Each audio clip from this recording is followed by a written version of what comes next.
All right, let's jump right in. We're tackling the 7 habits of highly effective people today. Yeah.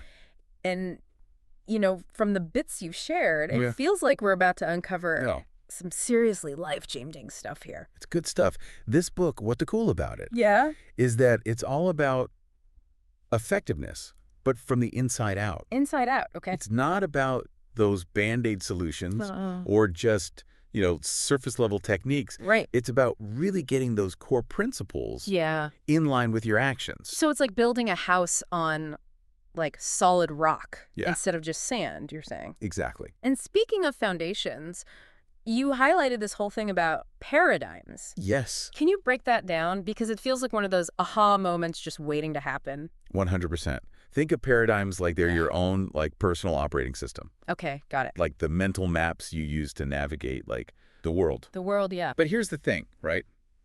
If the map's outdated Oh. or just plain wrong, Yeah. doesn't matter how much effort you put in, Right. you won't get to the right place. Yeah, you'll be... It's like using a Detroit map to navigate Chicago. Oh, man. Like you might think you're making progress, Right. but you're just going to end up lost and frustrated. Oh, yeah. I've been there. I can think of a few times I clung to some outdated beliefs. Right. And, yeah, wrong map. So the book talks about this difference between the character ethic and the personality ethic. Yes. What's that all about? And why is it such a big deal for, being effective? It's that classic, quick fix versus the long game. Okay, yeah. So the personality ethic, you might see some success with that, but it's kind of like putting lipstick on a pig. Ooh, okay. It's not really addressing the root. Right, right. The real deal, what this book argues, is the character ethic. Character ethic, okay. Think about people like, Nelson Mandela, Mother Teresa. Mhm. Their influence. It wasn't built on, being charming Yeah. or manipulating people. It was deep down, integrity, Mhm. courage, really living their values. Right, yeah. That's the character ethic. Okay, yeah, I'm starting to see why that's so, foundational. Right. You can't build trust Right. or influence or any kind of lasting success without it. Exactly. You need that bedrock. Yeah. And building on that, there's this concept of the maturity continuum, which I thought was really interesting. Yes, that one really stuck with me too. It's like we're all on this journey from being dependent Yes. to independent and then ultimately interdependent. Yes. It's a really cool way to visualize personal growth. Yeah. Think about a kid learning to walk. Okay, yeah. They start off completely helpless, right? Yeah. Depending on their parents or caregivers. Totally. Then they start to get stronger, more coordinated. Yeah. They can walk on their own, that independent stage. Right. But the real mastery, when you can really collaborate, Yeah, work as a team, that's interdependence. that makes a lot of sense. You can't have a team that's really high performing Yes. if everybody is stuck in Yeah. that independent stage. You got it. And you know what? What? A lot of people, they get that independence, Okay. but then they hit a wall with interdependence. Interesting. Like they don't want to collaborate, Right. or they have a hard time really valuing what other people bring to the table. So how do we move along this continuum, especially towards that interdependent stage more effectively? Well, that's where these habits come in. Okay. They're like a practical framework, right? Yeah. To help you shift those paradigms, Okay. strengthen your character, and develop the skills to be effectively interdependent. Love that. So it's not just about getting these concepts in our heads, Yeah. but actually putting them into practice. Exactly. Actionable steps. Which brings us to habit number 1, proactivity. It's more than just taking initiative though, right? Right. Think of it like this. Okay. Reactive people, they're like thermometers. Okay. Just reflect whatever the temperature is around them. Got it. But proactive people, Yeah. they're like thermostats. Okay. They set the temperature. They're in control. They own their choices, no matter what life throws at them. It's about focusing on what you can control, your circle of influence. Yes. Not getting bogged down by the circle of concern. 100%. Don't dwell on the problems. Right. Proactively find solutions that you can actually do something about. Yeah. You mentioned Gandhi earlier. Yeah. His strategy during India's fight for independence, he didn't just sit around complaining about British rule. Right. He focused on what he could control. His Yeah. response, his movement, his message. Powerful. He grew his influence through action, not reaction. Okay, listeners, time for a little self-reflection. What's one thing you usually put in that circle of concern Yeah. that you could actually shift to your circle of influence today? What action can you take right now? And that leads perfectly into habit 2. Begin with the end in mind, Okay. which is all about intentionality. Purpose, right. Yes, purpose. That feels relevant to everything, not just like huge goals. Right. Even planning dinner, if I don't have a clear idea of what I'm making, Yeah. it's just chaos in the kitchen. Imagine building a house Yeah. with no blueprint. Oh, man. It'd be a mess. Hmm. Might stand for a little bit, but without that structure, Right. this habit, it's about making that mental blueprint for your life. I love that analogy. Okay. So how do we actually create that blueprint? Yeah. How do we get clear on what matters? Well, it all starts with, connecting with those deep down values, Okay. those things you really want to achieve. Right. What kind of mark do you want to leave on the world? Yeah. What impact are you aiming for? That's a big question. Once you've got that vision, Yeah. even the little everyday choices Yeah. become more intentional. Right. Okay. I'm getting chills over here, but real life is messy.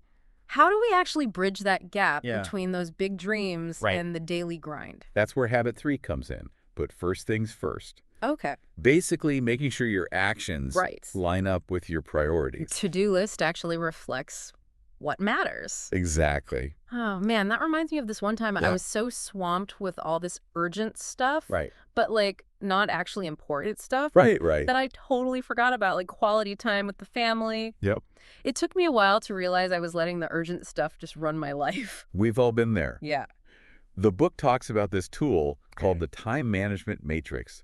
It's awesome. Okay. It helps you categorize your to-dos Right. based on how urgent they are and how important. Okay. Yeah. And the magic happens when you focus on what's important but not urgent, Right. like building relationships, long-term planning, personal growth. Mm-hmm. Right. It's about being that thermostat. Right. Exactly. Setting the temperature, not just reacting. 100%. Okay, listeners, what's one quadrant 2 activity? The important but not urgent stuff Yes. that you've been putting off, but could really change the game for you. Go ahead. Put it in your calendar right now. Seriously. Love it. Now let's jump into those public victories. Habit 4, think win-win. That one's a game changer. Yeah, Especially for relationships and teamwork and all that. totally. I used to think it was all about compromise, Right. but it's so much deeper than that, isn't it? It's a whole new way of thinking. It's about ditching that scarcity mindset Okay. where you believe there's only so much to go around and embracing abundance instead, believing there's enough for everyone to succeed. Right. Oh, I remember reading the study where they gave these kids a Lego set. Okay, yeah. And the kids who got praised for making something unique, they were way more collaborative, less competitive than the kids praised for building something better. Wow. It's like proof that fostering that abundance mindset can actually change how we treat each other. For sure. It's about seeing teamwork as a chance to make something amazing together, Yeah. not a battle to see who comes out on top. So how do we actually put this win-win into practice Right. in a world that feels, kind of cutthroat? It starts with that mental shift. Totally. Instead of seeing everything as win or lose. Right. Look for those solutions that benefit everyone. Exactly. Get creative. Yeah, think outside the box. Okay, listeners, challenge time. Think back to a recent interaction. Maybe it felt a little win-lose. How could you have changed things up to find that win-win? And you know what? What? For that win-win approach to really work, Okay. you got to have understanding. Right. Which brings us to habit 5. Seek first to understand, then to be understood. That one sounds so simple, Right. but it's deceptively hard, isn't it? It is. It's about really listening, not just planning your response. Right. It's about quieting that voice in your head Yeah. that wants to jump in with solutions. Right. Or argue back. Exactly. Just be present, be curious, genuinely try to see things from their side. The book tells this story Yeah. about this dad and his son. Mhm. They're arguing about school, right? Okay. And instead of trying to understand why his son's frustrated, Yeah. he just keeps offering solutions. Oh, I know where this is going. That happens. Total communication breakdown. Exactly. Yeah. The son ends up feeling totally unheard. Yeah. It's a good reminder that sometimes Yeah. the best thing we can do is just listen Yeah. with empathy and let them know we get it. Totally. When people feel heard, Yeah. it builds trust. Right. It opens up the conversation. Yeah. It's so much easier to connect. It's like that saying, people don't care how much you know Right. until they know how much you care. That's so true. And that ties right into habit 6, synergize. Okay, synergy. This habit, Yeah. it takes that understanding Yeah. to a whole other level. So we're talking 1 + 1 = 3. Exactly. When working together creates something even greater. Right, right. Think about a jazz band. Okay. Every musician has their own style. Right, yeah. But when they come together, Yeah. the music they make, electric. That's a great analogy. How do we bring that kind of synergy to our own lives? It starts by building a culture of respect, being open, being curious. Okay. Make it safe for people to share without judgment. Safe space. Exactly. Hmm. And be willing to challenge your own assumptions. Remember, the goal isn't to be right. It's to find the absolute best solution together. All right, listeners, another challenge for you. When have you experienced true synergy? When collaboration created something bigger than anyone could have done alone. What made that experience so powerful? Think about it. So we've got synergy, right? That amazing teamwork magic. Right. But how do we make sure we're showing up as our best selves consistently? That's where habit 7 comes in. Sharpen the saw. Okay. It's like the ultimate self-care. Right. But we're not just talking bubble baths and face masks here. Although those are nice. Those are good. Yeah. But this is about really taking care of yourself. Yeah. Physically, mentally, emotionally, spiritually, the whole package. Yeah, it's like that saying, you can't pour from an empty cup. Exactly. We got to take care of ourselves to show up for everything else. Think of it like this. You wouldn't ask a lumberjack to chop down a whole forest with a dull axe, would you? That would be rough. All right. Sharpening the saw. That's you taking care of your most valuable tool. You. Okay, yeah. It's making sure you've got the energy, you're thinking clearly, feeling good, and connected to what matters. That resonates. I know when I let any of those areas slide, everything else feels harder. It's like a domino effect. Yeah, look, it's not about being perfect. Right. It's about consistently putting in the effort. Yeah, those small steps. Exactly. So what's one small thing you could do today to sharpen your saw? Even something little. Yeah. A quick walk, finally reading that book, Right. 5 minutes of meditation. Okay, listeners, get specific. What's one thing you're committing to today to sharpen your saw? Write it down, schedule it in, make it happen. I love that.